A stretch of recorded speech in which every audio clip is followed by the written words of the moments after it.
ডিমের বড়া বানিয়েছি ছোটো ছোটো করে এরকমভাবে। আর এবার আমি এটা নুন দিয়ে ভেজে নিয়েছি ছোটো ছোটো করে। আর এদিকে আলু দিয়ে মশলা কষে নিচ্ছি। প্রথমে তেলের মধ্যে পেঁয়াজ ভেজে নিয়েছি, তারপর আলুর টুকরোগুলো দিয়ে দিয়েছি। আর দিয়েছি আদা রসুন বাটা। টমেটো ছিল না তাই একটু টমেটো সস দিয়ে দিয়েছি। আর গুঁড়ো লঙ্কা আর নুন হলুদ আর একটু ধনে গুঁড়ো দিচ্ছি, ব্যাস, আর কিছু না। আমার এবার কষা হয়ে গেছে, দেখুন বন্ধুরা, সুন্দর কালার চলে এসেছে। এবার আমি জল দিয়ে দেবো।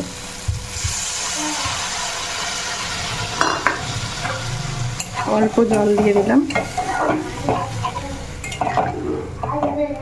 এবার জলটা ফুটিয়ে নেব। ফুটিয়ে নিয়ে টকবক করে ফুটে এসছে, আলুও সিদ্ধ হয়ে গেছে। এবার আমি ডিমের বড়াগুলো এক এক করে ছেড়ে দেবো।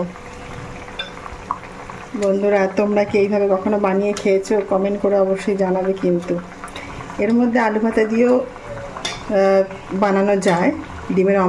ডিমটাকে ফাটিয়ে আলু ভাতে দিয়ে মাখিয়েও বড়া করা যায়। আমি সিম্পল বড়া করেছি। কেমন লাগছে তোমরা কমেন্ট করে অবশ্যই জানাবে। এবার আমি দিয়ে দেবো এতে গরম মশলা।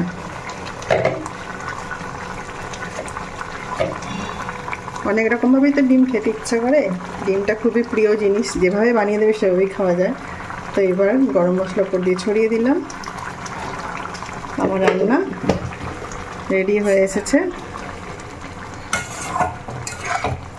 তো বন্ধুরা, তোমাদের যদি ভালো লাগে কমেন্ট করে অবশ্যই জানাবে। কিন্তু তরকারি রেডি হয়ে গেছে। তো বন্ধুরা, তোমরা কমেন্ট করে জানাও কেমন হয়েছে।